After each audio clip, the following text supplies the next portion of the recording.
Hi guys, gsmnon.com, and I'm here with sort of a little premiere. It's the thinnest smartphone in the world. It's the Oppo Finder X907. It measures 6.65mm in thickness, and it's the thinnest smartphone in the world, or one of the thinnest, provided that in the meantime there may be another model out there that's even thinner. So let's open it up. This is merely the unboxing, and this device will become commercially available at the end of February, the current month, and it will debut in the likes of Russia and Moldova. Once again, 6.65mm in thickness, so very thin, but a bit heavier than I expected. The design reminds me of an iPhone, to be honest, of an iPhone 5. It also reminds me a bit of an old view handset. We got capacitive buttons right here, and let's see what else is inside the box. So pretty much everything we expected. Manual right here, teaching you how to use the Oppo Finder. And in case you're wondering about the price tag, this device is priced at 350 euros. So if you live in Russia or Moldova, you might want to get it. It runs an older Android, and inside the box we got the usual charger. It charges via micro USB. Here's the USB cable, and a pair of headphones that reminds me of the headphones bundled with the iPhone 3GS, for example. Hopefully they sound just as good. And finally, an interesting thing, an adapter. It's a micro USB to audio jack adapter, and if you're wondering why, here is why. No audio jack here, no audio jack here, none here, and none here. So you have to use an adapter to get an audio jack on the device. At the top you have the micro USB port that you can connect the adapter to in order to plug in the headphones and listen to some nice music. Once again, thinnest smartphone in the world, Oppo Finder, 6.65mm in thickness. Apparently, from what I know, Oppo is a Chinese company, and they've contracted Leonardo DiCaprio for some commercials. If you search Oppo and DiCaprio on YouTube, you'll find some very interesting spots.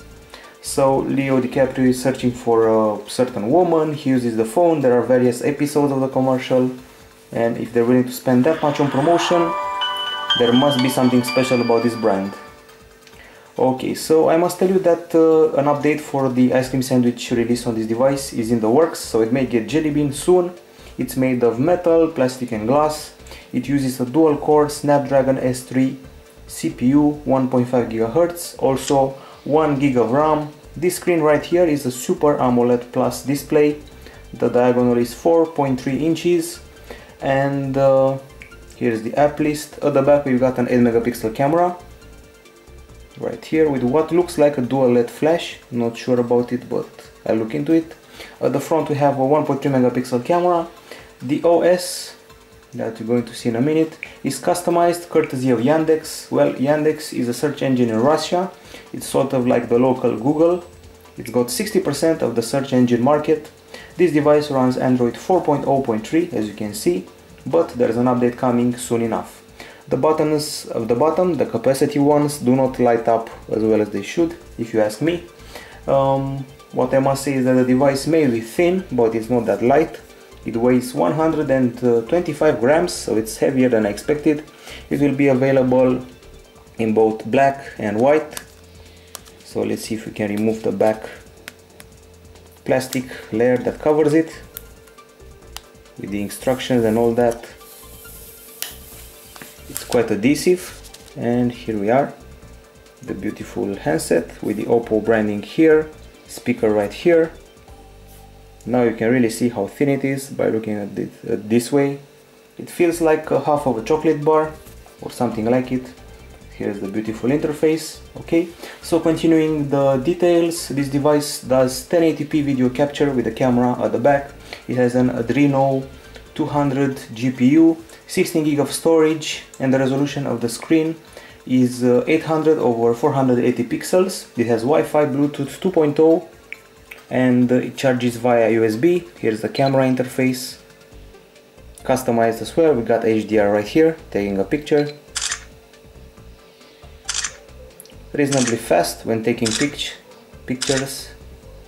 Okay, and finally it's got GPS, GLONASS, and it's got a lithium-ion battery. It should be good enough for 8 hours and a half of talk time, 400 hours of standby.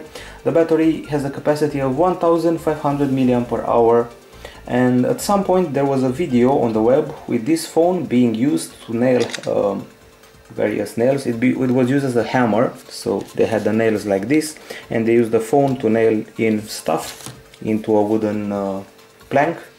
So apparently the phone is not only thin but also very resistant to shock, resilient, and advertised by Leonardo DiCaprio among others. So thinnest phone in the world, 6.65mm, 350 euros, launching this month. Oppo Finder in Russia and Moldova for now, coming to the rest of the world soon enough. This is gsnknown.com.